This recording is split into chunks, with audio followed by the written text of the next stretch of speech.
Hello and welcome to ThePrint. So if you love food and you're somebody who's obsessed about cooking shows that I am, you already know actually the people who are sitting next to me, but because I have to introduce them, I'm going to introduce them. So this is Chef Vikas Khanna, there's Ranveer Brar, and there is Garima Arora. Actually, I just want to start immediately because we also have a very, very special guest. The fourth judge on the show. Yes, the fourth judge on the show. And also really smart. You will not get to see it maybe, but he just did namaste to all of us. So actually, I want to start with जब हम Michelin star सुनते हैं.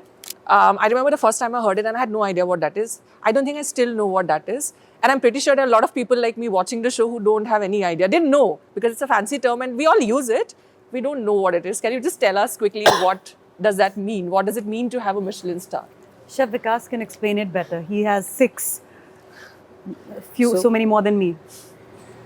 अच्छा अब करो बोल लो ना फिर. So Michelin is a guide which started from France. तो क्या होता था कि जो टायर वाली कंपनी ना Michelin ये वही कंपनी है. तो इन्होंने गाइड बनाई थी for people to travel. Right. Trucks के लोग, transportation के लोग, and then they figured out कि this is great for people to travel and there's a guide which tells them where to eat. तो वहीं से शुरुआत हुई थी and then they elevated the entire thing and now there are more than 10,000 inspectors around the world. Nobody knows how they look like, what their ID is. ऐसा नहीं है sir हमारे 10 लोगों का खाना रेडी करना 3 स्टार देंगे ये वो नहीं है. This is something which is totally discreet and it's done in such high integrity and so many people have to actually come to your restaurant to check it out at different times to see the consistency and the rating and the service, everything in balance, and before they decide that this restaurant deserves 1 star, 2 stars, 3 stars. So it's like the world's largest food hidden of Oscars.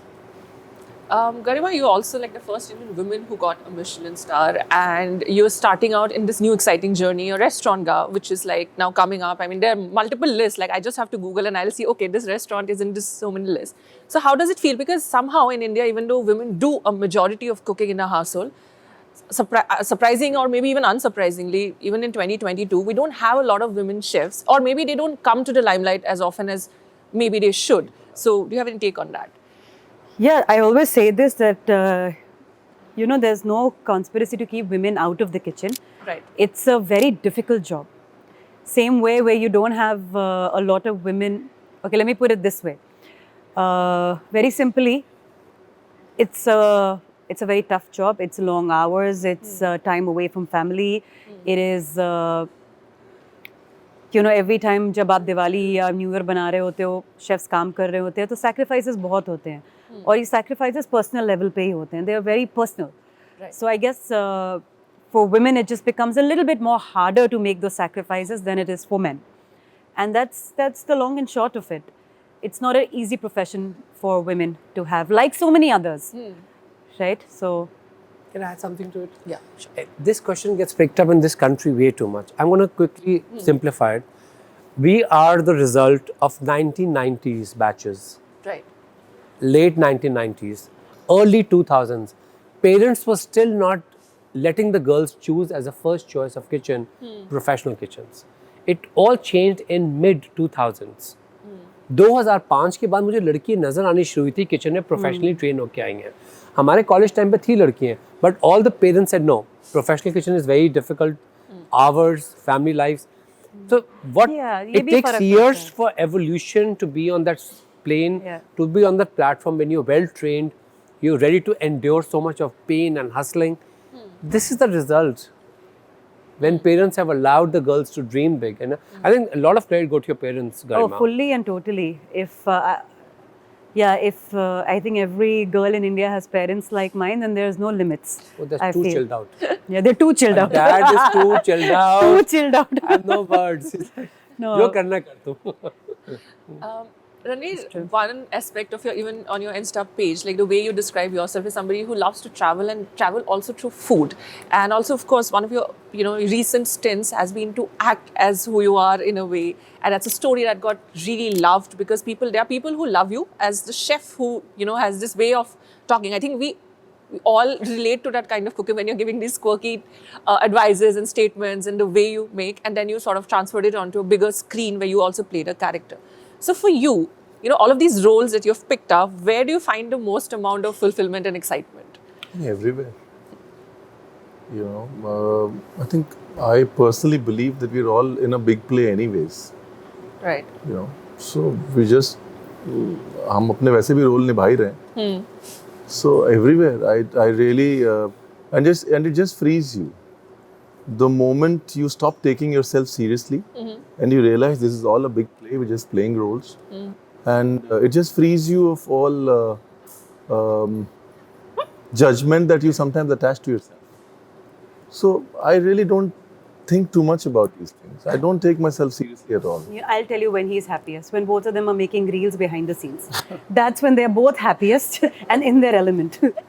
Yeah. So tell us, what's the toughest thing because you're judging food, and actually I'll come back to the judging bit later. I have this one query. So I am somebody who really watches a lot of cooking shows, and you have a culture of actually cooking shows abroad where, you know, they would bring in, there's a certain kind of ecosystem that's created, you know, you have an ingredient that everybody has to make. But India, the way we are diverse, the way we have like endless, sometimes even undocumented customs, rituals, food, you know, systems, and you know, all of that. How challenging does it become to define something as Indian cuisine? Because that's something we all say, right? Oh, I love Indian cuisine. So now, what do you do about the idea of Indian cuisine? Because what exactly do you mean when you say Indian cuisine, and what elements would you pick up? I think the idea of India is the first thing we need to define. Right. You know, the idea of India was born in 1947. Cuisine has existed way before that, and I think it's very tricky. Sometimes when you travel outside of India, you know, I was recently in London, and I sat with a family who had spent their entire life in Shimla, and they moved to Lahore, and then they didn't even stay in Lahore for a month, and they moved to the UK. In their head, they're Indians. You know, I think the idea of India is something that sometimes we get too stuck up with. And we get stuck up with that idea of India, and then we try and define everything in that idea of India, including its culture, including its cuisine. You know, the idea of the whole point of I always say it's such a cliche term that's now very often used, diversity, right? The whole point of diversity was a larger cultural self-expression in singular units, right? Somebody standing here from Tamil Nadu is representing a much larger culture. And that is India. India is in that train where you have 20 people speaking 20 different languages. So you can't define that train, that conversation, however you can sense it. Till the time we understand that we are sensing the idea of India,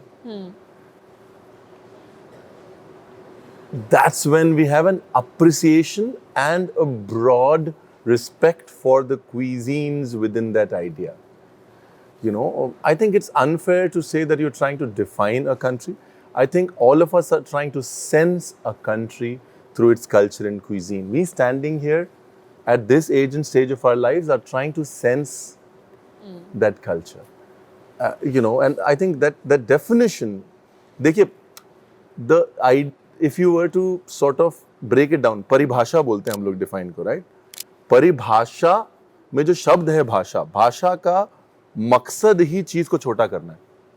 And emotion loses its value when you put it in a word. Definition is making it small. You don't want to make the idea of India small and its cuisine small by defining it. You want to sense it. You want to sense it and allow it to be expressed by these individuals who are representing a much bigger culture. Would any of you like to add to that? I think he's said it very well for both of us, all of us. So I know that, I mean, there's this idea that, you know, okay, all of your chefs and professionally, what's the dish that you like cooking the most for yourself that you would like, no matter where you are probably, okay, this is the thing I want to cook and I want to eat, like after eating like a variety of cuisine, this is the one thing that I want right now? I mean, I may not cook it for myself, but my go-to is always chaat. I think it's also like again, chaat for me is not a dish, it's a combination of flavors. It's a feeling, really. That's what chaat for me is. It's sweet, sour, spicy, umami, everything put together. So for me, it's a very good introduction to the flavors of India like we do in our menu.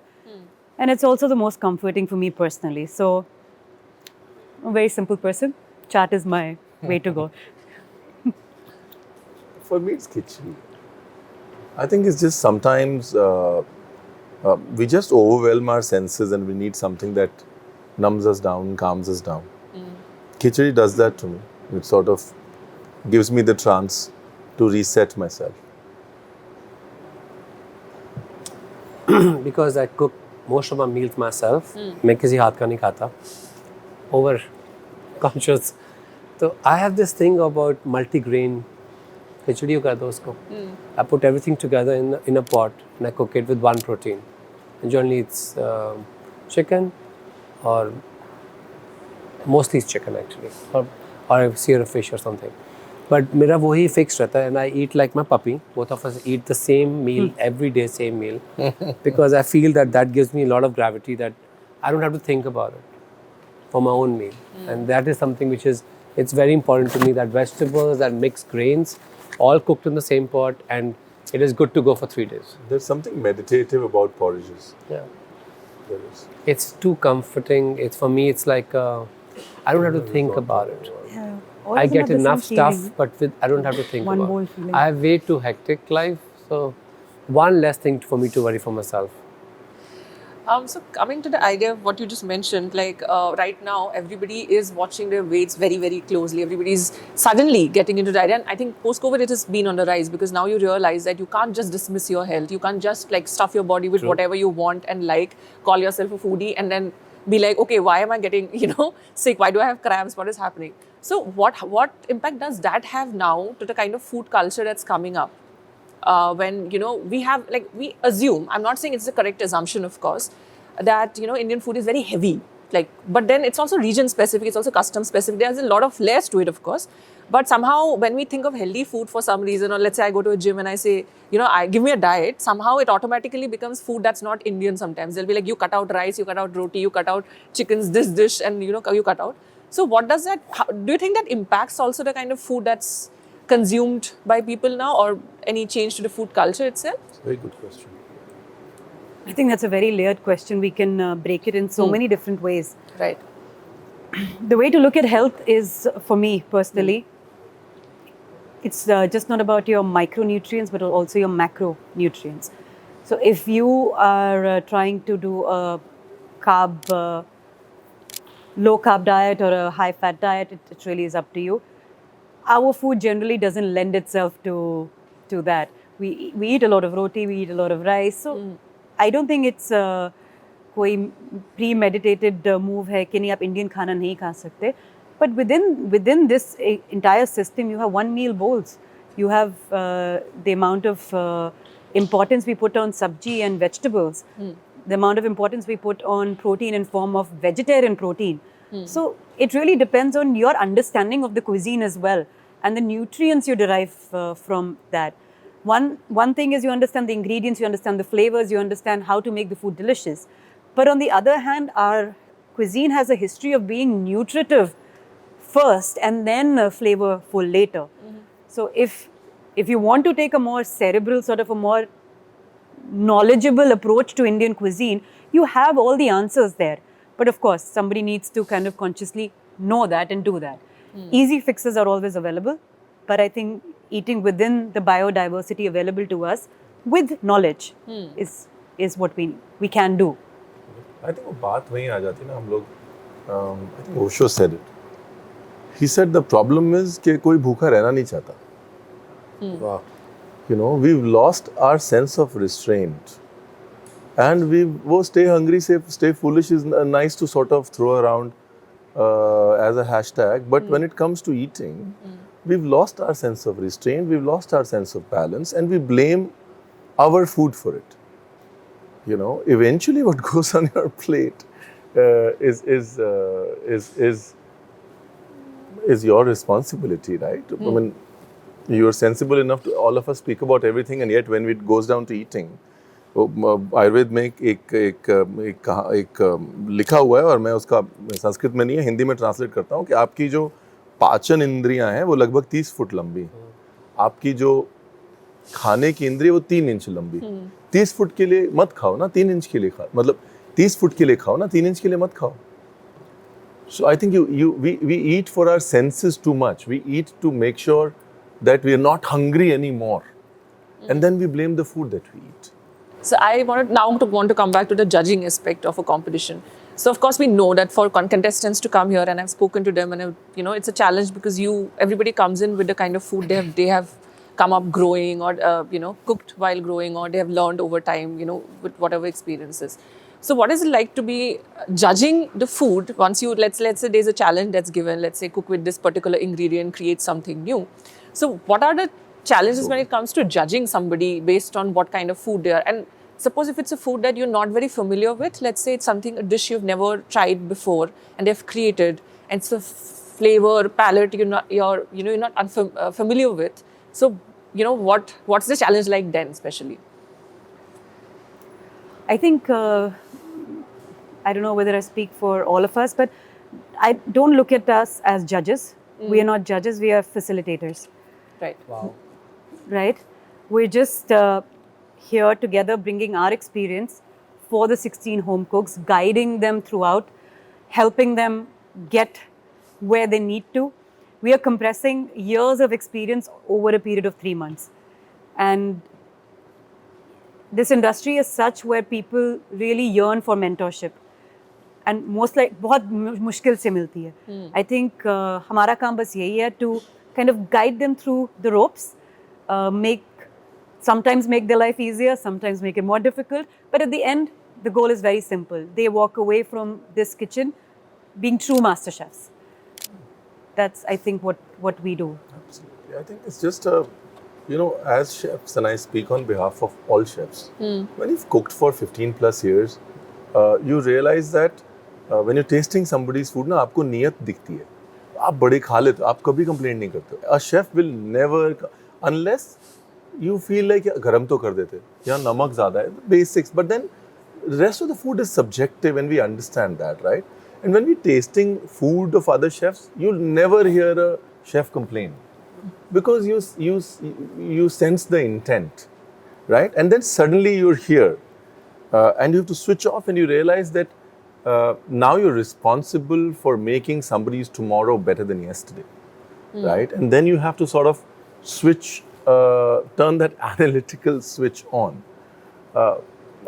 That's the only difference. It's a big difference. Every time I sort of realize that if it were somebody, a chef that I knew cooking that food, would I just say this could have been better, this could have been? I just say, fantastic, बहुत अच्छा है यार, come here, give me a hug.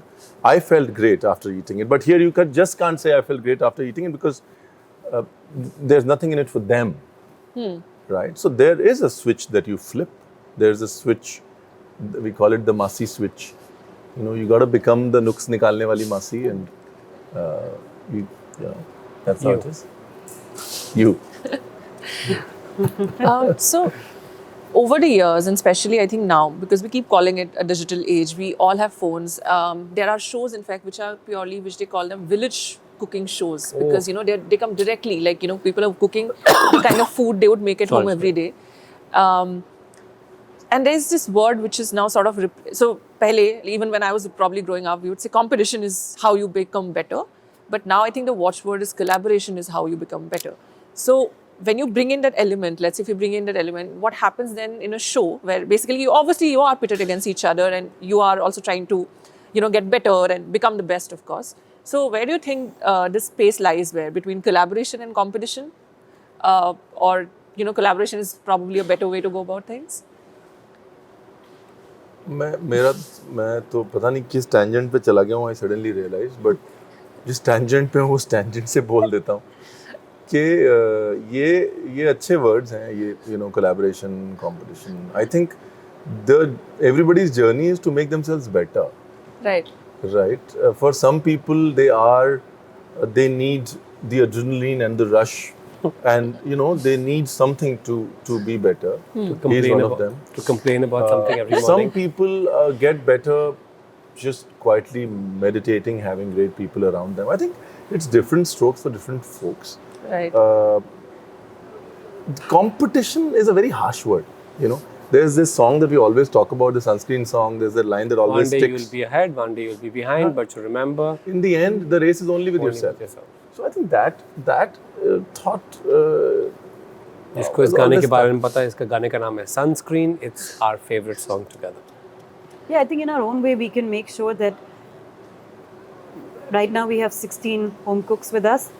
Of course, there will be only one master chef, but whoever is with us and whoever leaves this kitchen at whatever point is leaving hopefully better, with a little bit more knowledge, a little bit more understanding of themselves as cooks.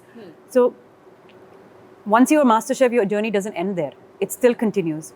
And even if you're not, your journey still continues. I think the long and short of it is you leave better than when you started. सही बात है. आपका कल जो है वो कल से बेहतर होना चाहिए. वर्तमान से.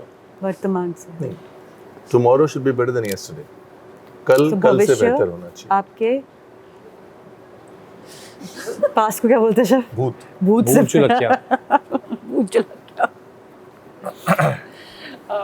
I think we'll leave with this nugget of wisdom from three of the best chefs that are here, and not just here. I think we all watch them and we learn something new, and we all are waiting for the episodes to come out. I think the new year, wait for the new year, is the show to come out, and we can all go back to watching it together with our families. Thank you so much for talking to me. This was really lovely. Thank you. Thank you very much. Nice. Thank you. And do watch the show. It comes out on the 2nd of January on Sony Entertainment Television, Monday to Friday, every day at 9 p.m. And it's always on Sony Live Anyways. Thank you.